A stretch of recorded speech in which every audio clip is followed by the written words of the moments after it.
amour à développer, à travailler. Un amour long. La Bible dit, Jésus a un amour qui est long. C'est quoi l'amour long?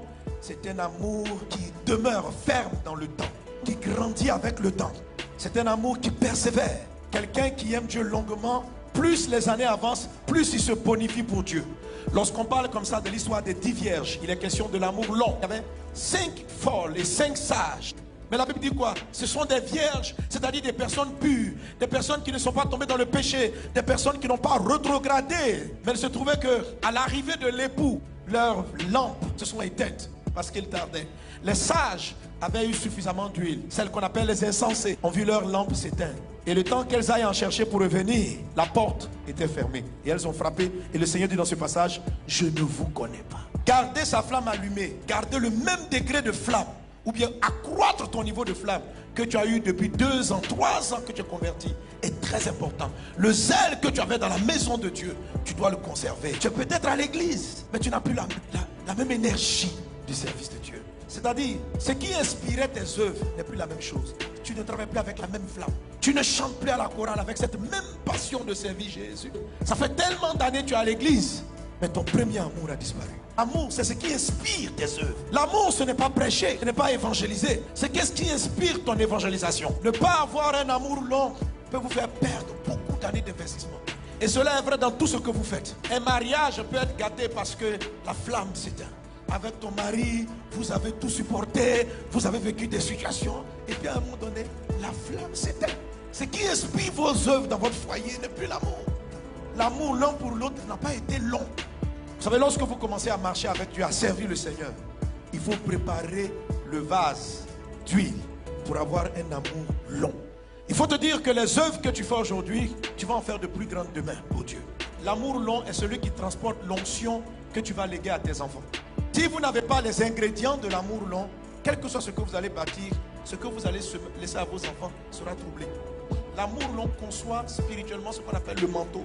Vous savez, il y a une différence entre l'onction et puis quelque chose qu'on appelle le manteau. Élie a donné un manteau, symbole de l'onction, à Élisée. Le manteau cumule l'expérience de l'homme de Dieu. L'onction, c'est la puissance avec laquelle il fonctionne. Mais le manteau, c'est sa vie, c'est son cœur. Et ce manteau, tu pourras le laisser à tes enfants. C'est-à-dire, tes enfants, que les gens viennent prendre tes biens ou ne pas prendre tes biens, tes enfants recevront ta capacité, l'intelligence. En fait, tout ce que tu as appris, ton fils va commencer au level où tu l'as laissé. À quoi ça vous sert de bâtir? Tu te bats, tu achètes une maison. Mais quand tu n'as pas de manteau, juste après ta mort, tes enfants vont se battre pour ton héritage. Ils s'en te déchirent parce que tu n'as pas bâti un manteau. Tu as eu juste de l'argent.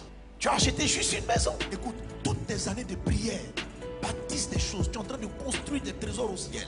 Et le temps va venir où tes descendants, ceux que tu as portés, ceux que tu as aidés, tes entreprises vont perdurer. Ton église va perdurer. Ton travail va perdurer.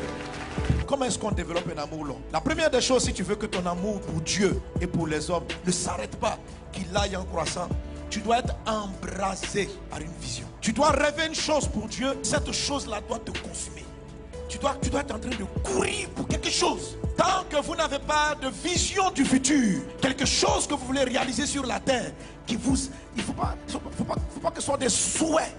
Souvent on me demande, mais pourquoi tu n'arrêtes pas de courir? Tu n'es pas fatigué? En fait, je suis embrasé. Quand je suis couché, je pense aux âmes. Vous voulez avoir un amour long? Il faut un but vers lequel vous courez. Quelque chose qui est plus grand que vous. Et que vous avez l'impression de ne jamais saisir. Sans cela, tu ne seras pas embrasé. Le jour où vous avez l'impression que vous atteignez votre but, votre amour va s'éteindre. Si tu veux avoir un amour long pour ton mari, pour ta femme, il faut que vous ayez d'autres rêves que d'avoir des enfants. Si votre amour s'arrête juste aux enfants, le jour où vous en aurez, vous allez voir que votre flamme va comme ça s'éteindre. Quand les enfants vont vous quitter, on va dire, vous êtes toujours ensemble, tu prépares toujours pour ton mari, tu l'appelles toujours chérie, il t'appelle toujours chérie. Et vous n'êtes plus inspiré par l'amour, vous êtes inspiré par l'habitude et par la coutume. Il n'y a pas de flamme. Pourquoi on appelle ça le feu? Parce qu'un feu a besoin toujours de braise. Ta vie avec ton conjoint, l'amour doit être long. C'est-à-dire que chaque jour vous vous appréciez. Mais pour que ce soit là, il faut qu'en vous, il y ait cette huile qui va faire que l'amour de votre couple sera long. C'est ce qui fait que vous allez laisser une trace. Vos enfants porteront une grâce. Votre couple va engendrer un manteau, une vie. Vous allez laisser non pas simplement un héritage matériel, mais quelque chose de valeur. Votre expérience, votre foi, votre communion avec Dieu, vous allez le céder aux gens. Et la Bible va vous appeler un homme, une femme de bien. Quelqu'un qui a apporté un fruit et dont le fruit demeure. La vision forte qui vous embrase vous fait vous relever de vos chutes, de vos faiblesses, de vos manquements. Vous glissez, vous vous relevez. David était embrasé par cela. David a fait beaucoup d'erreurs. Mais c'est comme si la vision était plus forte. Il se relevait et il allait de l'avant. Ceux qui ont un amour faible, dès que dans l'église ils sont vexés, ils n'ont pas un amour long, dès qu'ils sont vexés, frustrés, blessés, ça casse leur dynamisme. Parce que tout leur objectif, c'était être apprécié par l'église, être reconnu par le pasteur. Tu vois, tes objectifs ne sont pas loin. Ta vision n'est pas loin. Si toute ta vision c'est de te marier, d'avoir une bague au doigt, c'est évident qu'après 5 ans de mariage, votre couple sera froid. Votre amour ne sera pas long. Dans la version King James, il est dit, where there is no vision, the people perish. Et where, le lieu. Where there is no vision, l'environnement où il n'y a pas de vision meurt. La maison où il n'y a pas de vision va mourir. L'entreprise où il n'y a pas de vision va mourir. Le foyer qui n'a pas de vision. L'éducation des enfants qui n'a pas de vision. L'église qui n'a pas de vision va mourir. Maintenant, la Louis II fait ressortir un autre aspect. Il dit, en fait, le mot vision, on peut l'avoir par révélation. Il dit, quand il n'y a pas de révélation. Alors, la révélation, ça veut dire que c'est une vision qui ne vient pas de tes propres idées. C'est une vision qui vient de Dieu. Donc, la Louis II fait ressortir la nuance qu'en fait, ce n'est pas une vision pour dire, toi-même, tu te donnes des objectifs. Dieu t'en donne. Dieu te révèle ce qu'il a mis en toi. Révéler, ça veut dire faire sortir ce qui est caché. Je prie dans le nom de Jésus. Ce qui va vous amener un amour long, c'est que Dieu te fasse la grâce. Il enlève le voile et qu'il te montre ce qu'il a caché en toi, qui tu es et où tu vas. Amen. Dieu nous parle par des songes et par des visions qu'on appelle des visions de notre appel. Je viens prophétiser par l'Esprit de Dieu que toi qui m'écoutes, que la vision de ton appel soit restaurée. Il faut que tu saches où va ton foyer, où va ta famille, où vont tes enfants. Il faut que tu aies cette révélation. C'est celle-là qui va te faire courir et qui va faire que ton amour ne va pas s'éteindre. Si tu l'as oublié, prie, il va la ramener. Reste dans sa présence jusqu'à ce qu'elle vienne. Supplie-le jusqu'à ce qu'elle revienne. Si tu ne l'as pas dit, Père, où est-ce que je vais? Il te parlera. Alléluia. Ton amour s'est refroidi pour ton conjoint. D'où est parti le problème? D'où est tombé? Alors, quand tu vas te souvenir d'où ton couple est tombé, tu vas te rendre compte que Dieu va te ramener à ce point. Il va te dire, tu vois mon fils, tu as dit à cette femme que tu l'aimais, mais tu l'aimais superficiellement.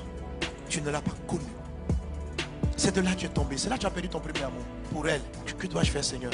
Répands-toi de l'avoir aimée pour son apparence physique. Aime-la pour qui je dis qu'elle est et non pour son apparence physique. Ne justifiez pas le fait que vous n'avez pas un amour, votre flamme a baissé. Il y a une cause qui vient de vous-même, pas d'autrui. Peu importe ce que les gens font, ça ne doit pas vous ébranler. Ne vous lassez pas de faire le bien. Tu es responsable de tes actes. Tant que tu ne vas pas assumer tes responsabilités pour corriger le problème, ta flamme va rester éteinte. Même avoir un amour long pour mon épouse, pour mes enfants. Dès l'instant où vous sentez que votre flamme quelque part est en train de baisser, c'est qu'il y avait une braise, il y avait un bois qui n'était pas le bon. Il faut repartir dans le passé pour que Dieu pointe le doigt là-dessus. Il dit, voilà ce sur quoi était fondé ton zèle. Le zèle que tu avais pour chanter, voilà d'où il venait. Tu ne venais pas chanter pour moi, tu venais chanter pour qu'on apprécie ta voix. Alors depuis un moment que tu as vu qu'on n'apprécie plus trop ta voix, tu ne veux plus chanter pour moi. Pour avoir un amour là, il faut se souvenir d'où on est tombé. Une fois qu'on a trouvé la faille, il faut se repentir. Il faut te repentir toi-même des mauvaises croyances que tu avais eues au départ, de la mauvaise attitude ou de la mauvaise image que tu avais du service ou du couple, ou peu importe la chose. Amen. Alors si tu fais ces trois choses, si tu es embrasé par la vision, si tu ne te lasses pas de faire le bien, si tu sais te relever, te repentir, corriger et avancer, tu ne vas pas t'éteindre. Ton amour sera long. Que Dieu t'accorde un amour